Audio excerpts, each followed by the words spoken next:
13 years. He comes home a man of 32. And they sort of tell me I couldn't talk to myself. In a television studio in Washington on August 28, 1963, a small group from Hollywood, California joined to give their own personally held views of the civil rights gathering which took place on that day. Never once did you give him... Here, as citizens committed to the cause of civil rights, are Very sympathetic. James Baldwin, And yet I had to do something very difficult, Sidney. Harry Belafonte, He's intelligent and articulate, but he's also Marlon Brando, turned up. Yeah.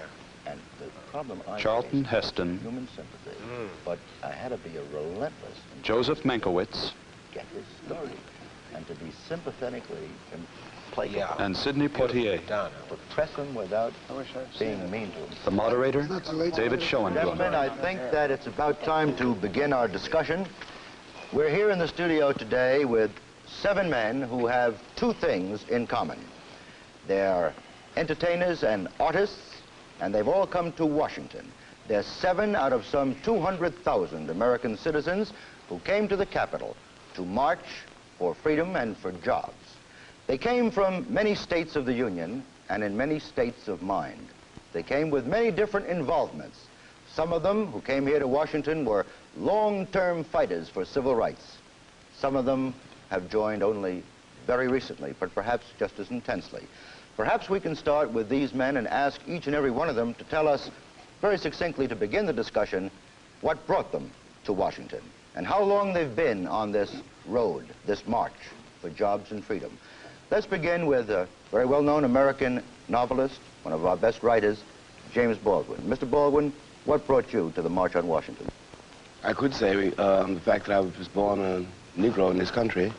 More concretely, I felt there was no way for me not to be involved with what impresses me as being the most significant, the most important, the most loaded demonstration to free Americans that has ever happened in this country.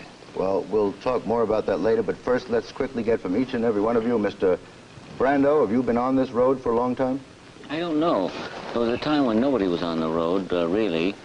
There was a time when Rosa Parks stood up in a bus in Montgomery, Alabama, and from that date, the Montgomery bus boycott took place. And somewhere in the 50s, 18 Negroes in a Georgia prison camp broke their legs with sledgehammers to bring attention to the condition that they were in.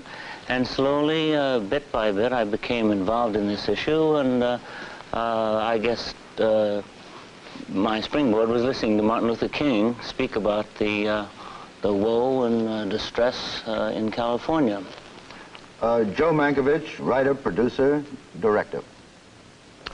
Well, like all Americans, I've been involved in what I call human rights ever since I was born in this country. I think that what has happened to me recently is that I've become violently aware of the urgency of human rights in America now. The fact that this is an inalienable thing and something that must exist if America is to exist, and if our image is to exist, and if our moral fiber is to exist. And this urgency and my awareness of it brought me here. I felt this sense of urgency myself, Mr. Poitier, and I noticed today, all day long, in all of the speeches and all of the placards, I saw the word or heard the word now, now, now, repeated with insistency. Was it for you a case of urgency and now, or has this been something that you've been fighting for a long time? Well, the nature of my life over the last 36 years has been such that the urgency that was evident today has been bubbling in me personally for most of these years, at least most of the years I came into adulthood. I became interested in the civil rights struggle out of a necessity to survive, and I think my interest started many years ago, never as intensely, however, as it exists today. How about a personal participation, such as today's extraordinary participation? Is this a rare experience for you? No, it is not a rare experience for me. I found, having lived in New York and in other parts of America over the last 20 years, since I came from the Caribbean, I found it necessary for self-protection and for to perpetuate my survival that I involve myself in any activity that would ease my burden momentarily.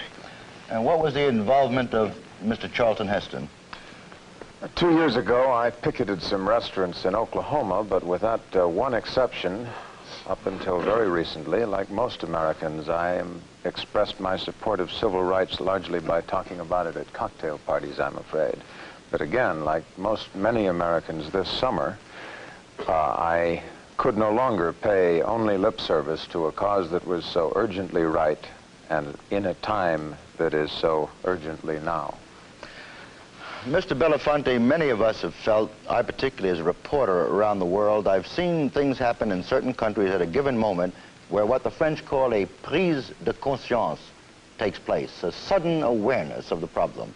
Now, I know in your case this hasn't been sudden. You've been very active in the civil rights movement, have you not? Yes, I have. Could you tell us a bit about your own role in civil rights? Well, civil rights are something that I inherited, or at least a struggle for civil rights. I got it from my mother and my father, and they got it from their mothers and their fathers. And to be in Washington today was for me an accumulation of a number of generations of black Americans who have been trying to appeal to the conscience of white supremacy and a superior force that has denied and disenfranchised the Negro for so long. And that to be in Washington was for me today a beginning, really, a kind of a climax to generations of hope. And having been deeply immersed in the civil rights struggle and having been at the beginning of so many important civil rights issues in this country and demonstrations, it was indeed a very powerful moment to see 200,000 people, mostly black people, but also white people, and to know that a nation such as America, and the reason that I struggle with it so hard and I grapple with it so hard is because I really believe in the potential of this country. And this country has not realized this potential. It has not even begun to scratch its surface in the humanities. And because I do feel strongly about that potential and because of the kind of inheritance I've had, it was necessary for me to be there today. Mr. Belafonte, you are, I think, one of the lieutenants of Martin Luther King, who was one of the most respected leaders of the movement. We all heard Mr. King say today that this was perhaps the greatest day for freedom in modern American history. Perhaps we could ask Mr. Brando to tell us what that means to him. Do you think then, if it's the greatest day for freedom, that this is the beginning of some tremendous change in our country? And if so, how do you see it developing? Well, this is a revolution, of course, that is sweeping our country now, and that if it ends up properly, perhaps Indians will be given some of their land back that they have rightful claims on by treaty. Certainly the benefit of all minorities, Jews, Filipinos, Chinese, Negroes, Hindustani, Koreans, all people will benefit. Today was an unprecedented event in that it is the only time in history, I believe, in America when over 200,000 people have gathered to say with one voice and with one spirit, one cause. And I think that it's easy to oversimplify this problem. The problem seems to me a subtler one, and it has to do with hatred. It's true that the Baldwin tribe, which roamed from an area of, I think, Tanganyika to Angola, was responsible for the acquisition of 15 million of their fellow Negroes, citizens, and sold them into slavery. Certainly the cruelties that have gone on in between the white races will testify to this inherent anger that all men feel. And no matter where you look, whether it's in Franco's Spain or Chiang Kai-shek's government or in some of the South American countries, the distress that you see in Haiti today gives evidence of the fact that we are all, as human beings, filled with anguish and hatred and fear. And I think that that is what we are expressly addressing ourselves here to today here in this movement. I think it's one step closer to trying to understand the human heart, to trying to understand what is it that has produced this. What excuse is it that we give ourselves to give the expression to burning children with cattle prods and destroying people? You know, as I listen to you, something strikes me, and I'd like to throw this out for discussion or anybody who wants to answer it. You've mentioned a number of countries in which there have been oppressions and repressions and in which man has been hateful to his brother, and in which this anger expresses itself in a demonstration of one kind or the other. What strikes me is that almost, I think, all the countries you've mentioned are countries in the Western world, countries where we know about repression and where we have an opportunity to demonstrate against them, as we've had in Washington here today. This is not really a flag-waving question of mine, but I've been a foreign correspondent for a quarter of a century. All of you gentlemen have worked overseas. It does occur to me that demonstrations of this kind could not easily be held elsewhere. And when we talk about oppression and repression, I haven't seen any March on Moscow or March on Peking.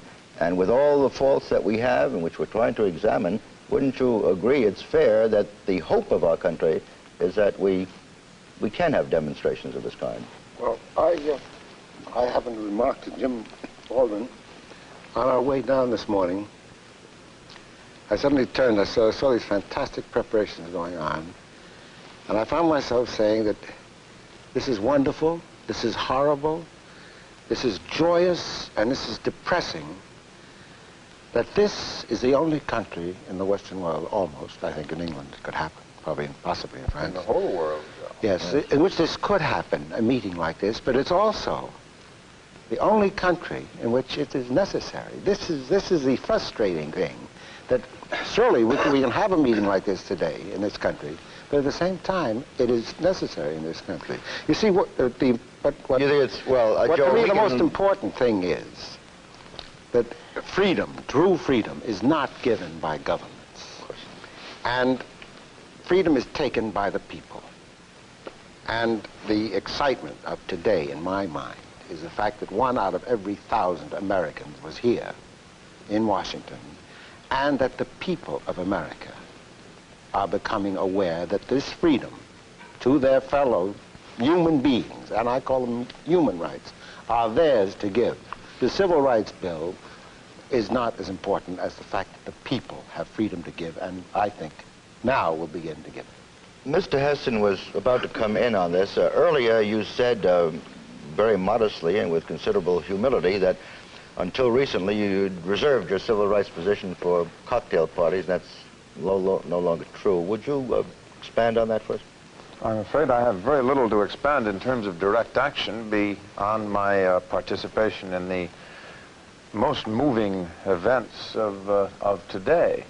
But I would, to some extent, disagree, at least as I understood Joe's and Marlon's point. The prime thing I extracted from today's events was a quite hopeful and stirring feeling of for the future, and also a restatement of the principles on which this country was founded. Dr. King said most eloquently that now seems finally to be the time when the check which the Negro American has presented so often and had returned to him marked insufficient funds may at last be on the verge of being cashable, and in terms of equality with his fellow Americans.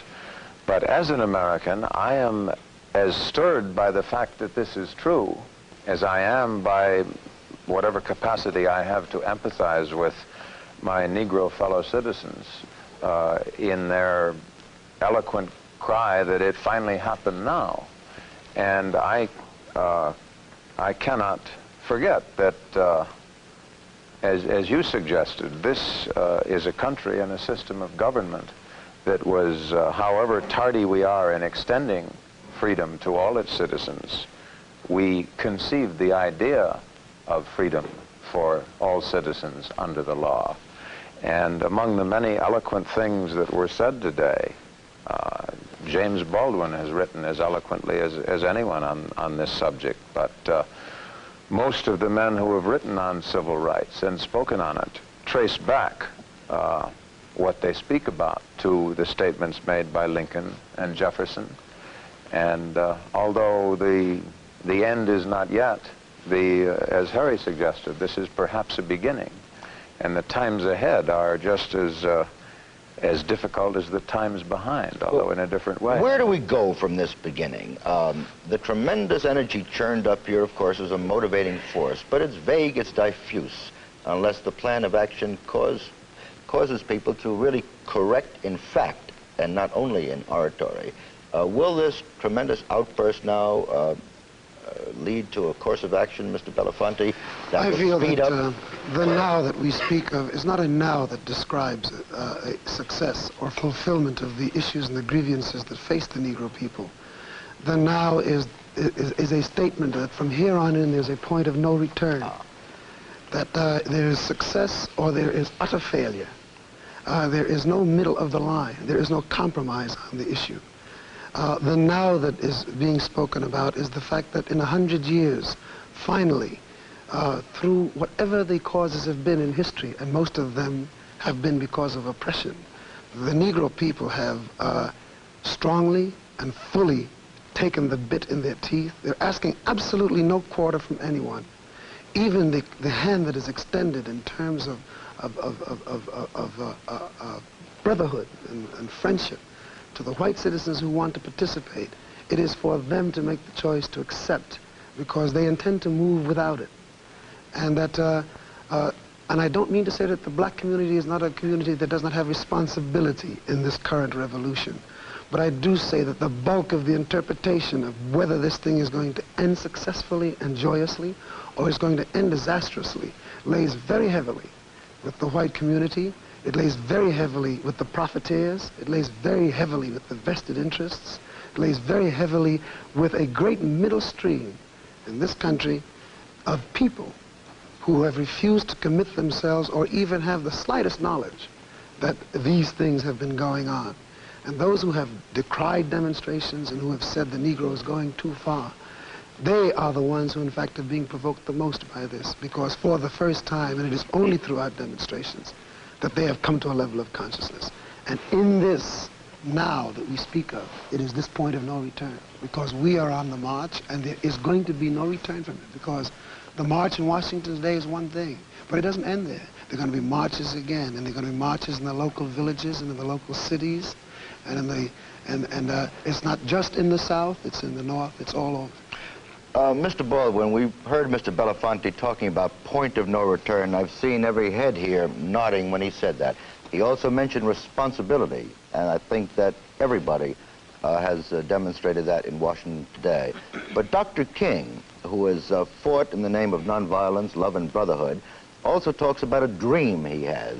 We heard this eloquent statement of the great dream that even in Alabama, we're going to accomplish this.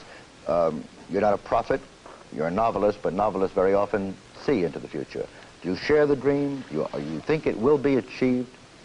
I think we all at this table, and many more people than that, share that dream. When Martin said that he dreamed of a country in which his 4 children would not be penalized because of their color, all of us believe that. I think we're all committed to that. It is perhaps paradoxical, but it's the American Negro in this context who, on the basis of the evidence, has the most faith in this country. I myself have always, no matter how bitter I became, believed, as Harry puts it, in the potential of this country, in the tremendous energy here, and the things that we can achieve, if we will.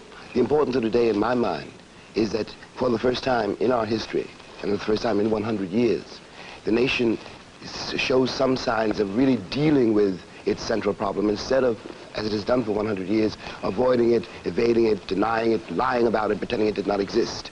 The country will have to now go to work, and very hard work, very dangerous work, to change itself, to achieve this dream that Martin was talking about. And if we do not achieve this dream, we have no future at all. Do you believe we will achieve it? I certainly believe it. I certainly believe it. In a non-violent manner? But yes, I believe that too. But it is going to cost us, every single one of us, including everyone here and everyone in this country. I'm not quite so prepared to say that it will not be achieved without violence.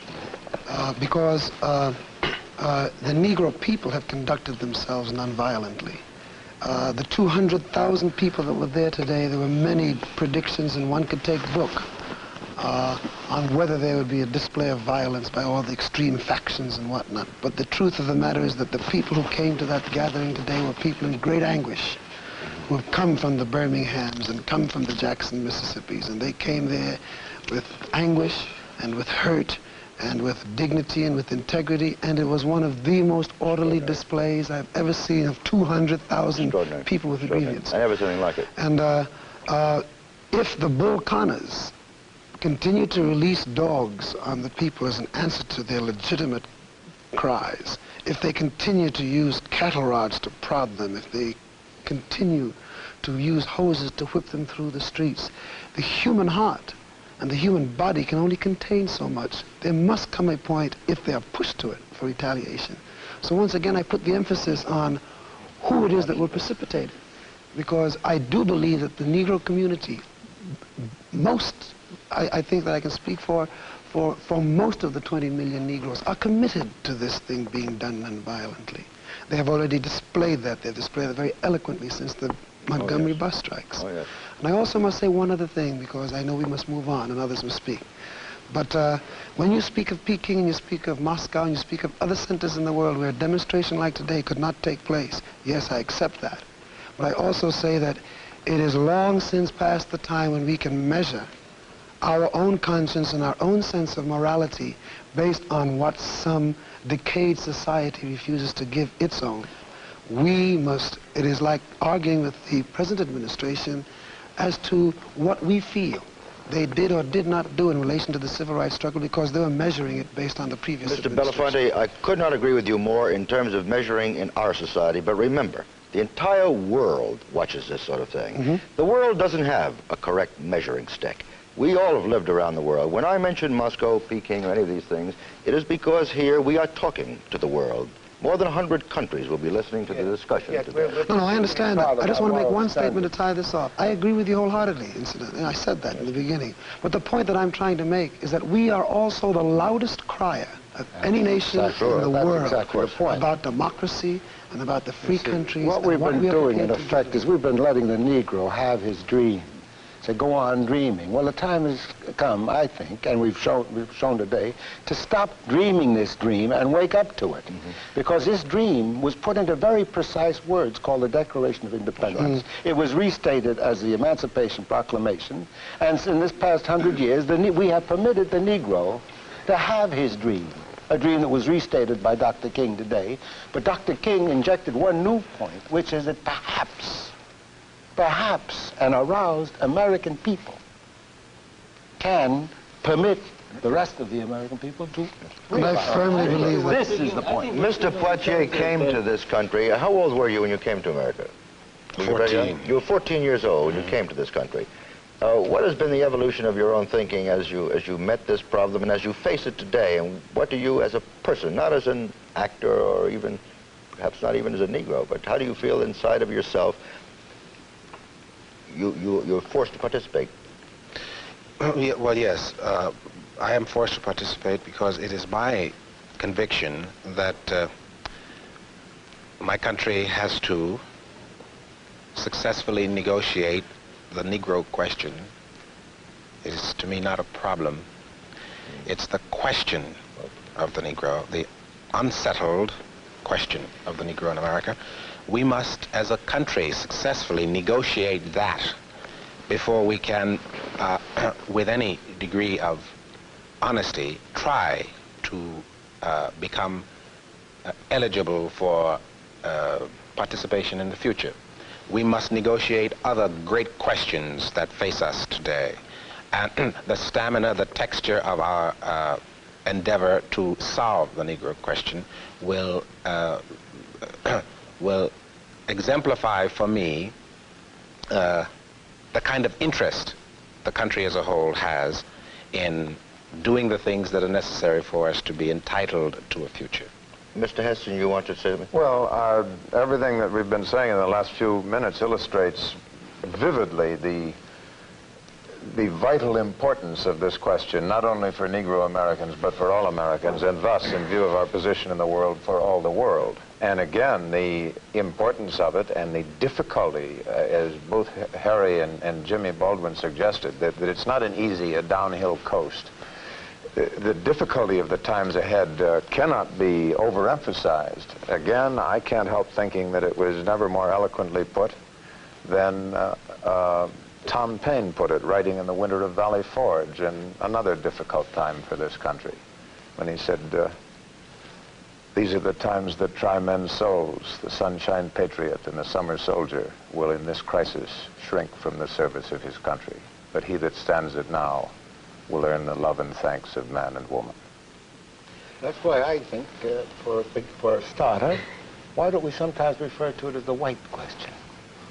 It's an American question. No, I think it is the white question, and I think that's one of the things that is brought people. I don't think so. It's just a human question. Yes, because in the ebb and flow of human events, these things come and go. Conflicts of this kind come and go. There is a renaissance of democratic spirit. The Negroes are giving us a lesson now that we've been waiting for. We've gone a little stale, gotten a little fat. I think they've made us aware of the white question, and we've got to answer it. Yes, but if you examine, for instance, I think you're both right, really. It's a white question and a human. And this thing can no longer ebb and flow. This thing has got to be there's always an ebb and flow in history. One country is up, one country is down. One it's been cozy to think of it, Marlon, as the Negro question. That's right. It was the Negro dream. I don't disagree with that. You know, I think that the responsibility has shifted. It is. I don't think it's just a question of semantics. I think the responsibility has shifted to the white people of America. Sure. Well, I think we may all agree, we seem to be in agreement, that it's not a question of semantics, but that words often get in the way of what we mean to say. Mr. Poitier corrected himself when he said Negro problem, and then he changed it to Negro question. He was weighing his words very carefully. Well, I think implied in Negro problem is a kind of suggestion that I represent a problem. Sure, I do not represent a problem. Precisely. You follow? The Negroes are not a problem to us. We're a problem to the Negroes. We're all saying the same thing. No, we're not. It's not the same thing at all. And this is what I have become aware of. No, Joe is very correct. Because, I don't think it is because the person who holds in his hands the power to fulfill the American dream, to fulfill the words of Tom Paine, to fulfill the words of the Declaration of Independence, happens to be a person who is white. That's right. And he sits... to imply that it's solely a white problem is to deny the burning interest of every fellow Negro citizen. It is. We all feel It is, however... Gentlemen, I think that's fair enough. I'll give you that. The crosstalk is such that what you're saying, which I think everybody wants to hear, is being lost, all of your words of wisdom. But maybe we can end it on this point. How would you phrase yourself, very briefly now, as succinctly as you can put the essence of your thought? What is the nature of this question today? What is the most important thing to be done by each and every one of us? If you had the right to say, I, James Baldwin, will tell people what to do and how to solve this thing, what would you say? My God. Yeah, it's a tough one. In 3 words? Not in 3 words, no, a single thing. For example, I happen to think, just to give you an idea of what I'm getting at, that the most important thing at the moment now is jobs.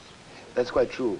But the nature of the problem, as I see it, is so complex that one can't simply say jobs. One has to say jobs, schools, houses. It's a whole complex of things, you know. Jobs alone won't solve it. Schools alone won't solve it. It's in the social fabric, you know. It isn't anything, it's everything. It's everything. And I really think, to come back to Joe's point in another way, and at the risk of sounding mystical, that the first step probably has to be somewhere in the American conscience. I think the American white republic has to ask itself why it was necessary for them to invent the nigger. You know, I am not a nigger. You know, I never called myself one. But one comes into the world, and the world decides that you are this for its own reasons. And it is very important, I think, for the American, in terms of the future, in terms of his health, in terms of the transformation we are all seeking, that he faced this question, that he needed the nigger for something. You know. May I please be forgiven for interrupting. In fact, we have run out of time, but it's kind of a good point, because what you've ended up with is to say we've all got to face the question. I think what we've done today... You have just witnessed an unrehearsed discussion by those whose deeply held personal views have committed them to the cause of civil rights. The moderator has been David Schoenbrun.